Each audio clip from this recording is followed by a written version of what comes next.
Hi guys, good morning. So இன்றைக்கான message என்னன்னு பார்ப்போம். எர்த்லி மேஸ்குலின்லேருந்து எர்த்லி ஃபெமினைனுக்கான message.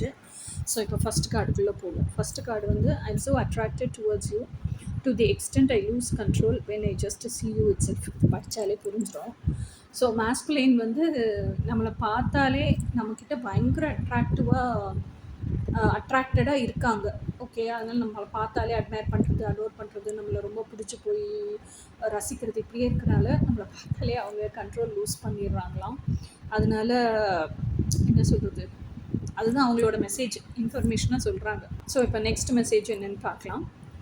I am in so much of fear and attachment in the name of responsibility. I am learning little by little to come out of it.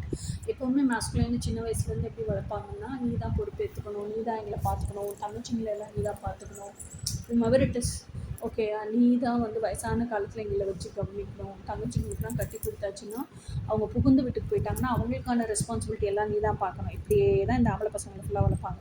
அதனால அந்த fear out of responsibility அவங்களுக்கு இருந்துக்கிட்டே தான் இருக்கும். ஆனால் இப்போ அதனாலே அவங்களோட ட்ரீம்ஸை பர்சியூ பண்ணணும், வாழணும்னு நினச்சாலும் வாழவே முடியாது. எந்த ஜாபில் ஒட்டிகிட்டு இருக்காங்களோ அதுலேயே இருப்பாங்க. ஏன்னா ஜாபை விட்டுட்டா கையில் பைசா இருக்காது, பைசா இல்லைன்னா ரெஸ்பான்சிபிலிட்டியை செய்ய முடியாது. ஸோ இந்த ஃபியர் அவங்களுக்குள்ளே இருந்துகிட்டே தான் இருக்கும். ஸோ ஆனால் இப்போ தான் மேஸ்குலைன்ஸ் எல்லாம் எப்படின்னா, என்னோடய ட்ரீம்ஸ் எனக்கு ரொம்ப முக்கியம், அதை நான் பர்சியூ பண்ணியே ஆகணும் அப்படின்னு சொல்லிட்டு இந்த ரெஸ்பான்சிபிலிட்டி அப்படிங்கிறதுக்குள்ள இருந்தெல்லாம் கொஞ்சம் கொஞ்சமாக வெளியே வர்றதுக்கு கற்றுக்கிட்டு இருக்காங்க அப்படிங்கிறது தான் அவங்களோட செகண்ட் மெசேஜ். ஸோ இதுக்கு அடுத்து தேர்ட் மெசேஜ் என்னென்னு பார்ப்போம். Third message and last message என்னென்னா, I owe you an apology for not realising myself and you within myself. So I'm coming to you with an apology, confession and love proposal. Okay, so இந்த social கண்டிஷனிங்லேயே அவங்க வளர்க்கப்பட்டனால, social கண்டிஷனிங்லேயே அவங்க இருந்துகிட்டே இருந்ததுனால அவங்க ட்ரீம்ஸையே அவங்களுக்கு pursue பண்ண தெரியல. ஓகேயா, அப்போ அவங்களோட ட்ரீம்ஸ் தான் நம்ம, அதனால நம்மளையும் அவங்களுக்கு ரியலைஸ் பண்ண தெரியல. அதனால என்ன சொல்கிறது, நிறைய நம்மளை நெக்லெக்ட் பண்ணியிருப்பாங்க, அவாய்ட் பண்ணியிருப்பாங்க, இதெல்லாம் பண்ணியிருப்பாங்கல்ல, அதெல்லாம் தப்புன்னு இப்போ ரியலைஸ் பண்ணியிருக்காங்க.